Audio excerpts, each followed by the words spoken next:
So I've been a stay-at-home mom for 5 years in Indiana, and had a Christian radio station up there I loved, and came down here and thought, well, I need to get a Christian radio station, and was looking around, and I think Cheryl Vernon, a lady at church, told me about your radio station, and so I was kind of worried nothing's going to be as good as what I had back home, you know how everybody has that syndrome, and you guys were great, as good as the award-winning channel up north. We had almost every same program to listen to, from David Jeremiah to all those, and now you've added Tony Evans, thank you. It was very comforting.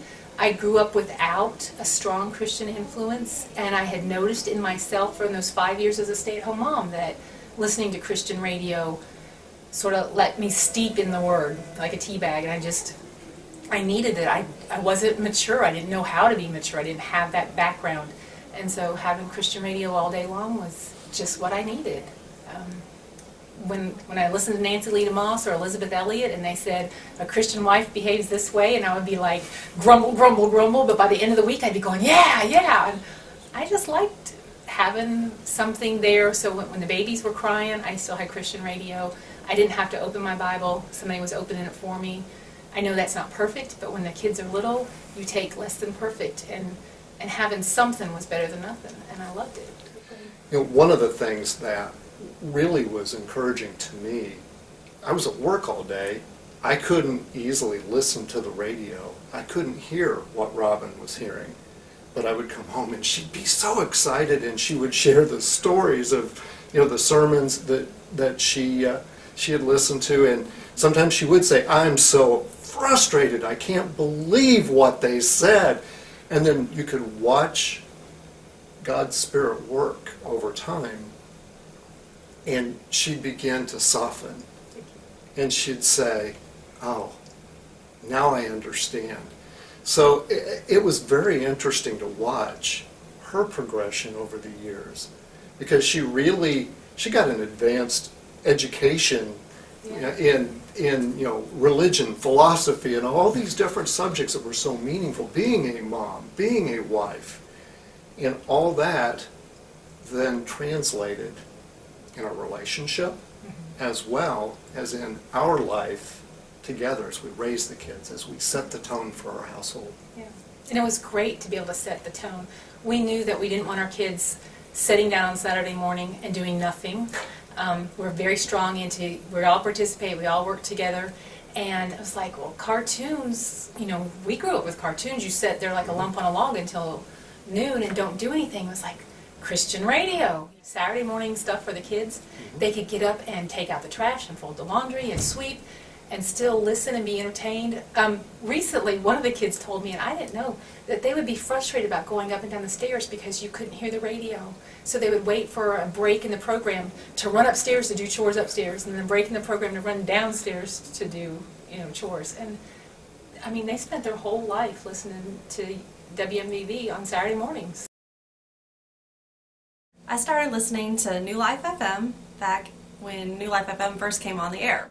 We went through a very rough experience when I was 8 years old, and that's when New Life came on the air. My birth father walked out the door, left all 5 of us kids with my mother, and said goodbye. And New Life FM became the music that just filled up our hearts with joy, and we could listen to and just know that God was still God and still on His throne, even though our lives kind of seemed like they were falling apart. We'd listen to Adventures in Odyssey as a family every night, or in the morning time on Saturday morning. We'd gather around the table and talk about what we learned from the Adventures in Odyssey. I just really enjoyed it. And then when I was 14, I started hearing about the share-a-thons that New Life FM had. And one of the first ones that I heard on the air, I decided to come and help as much as I could. And so I came as a telephone volunteer and really, really enjoyed it. And in fact, I sent Joe a letter that said I would do anything he needed me to do. I would talk on the air, I would sweep the floors. I think the letter said I'd pretty much do anything, and I was very excited about radio and what it was doing in people's lives. And so I kept volunteering each share-a-thon, and then when I was 18, I came as an intern for a little while, and then New Life FM hired me, both as an administrative assistant, and then I started doing on-air stuff as well. And around 19 years old, while I was working at New Life FM, I met my husband, at our church, and we started dating, and he would come and listen to me on the air, and he'd come and do stuff with me here at the radio station. And NewLife FM really encouraged me of how to be a young woman, how to grow myself so that I'd be ready for marriage, that I'd be ready to be a stay-at-home mom one day when God gave us children. And we married when I was 21 years old, and I now am a mom, stay-at-home mom of 3 little ones now, and I really, really love it. But one of the things that I really love is that I can turn on NewLife FM, just like my mom turned on the radio for us.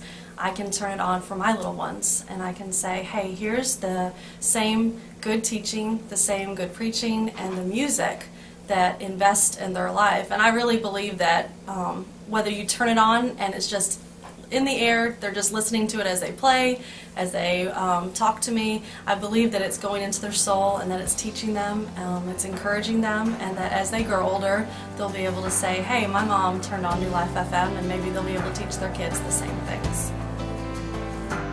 Heartwarming and life-changing. 90.7, 91.7.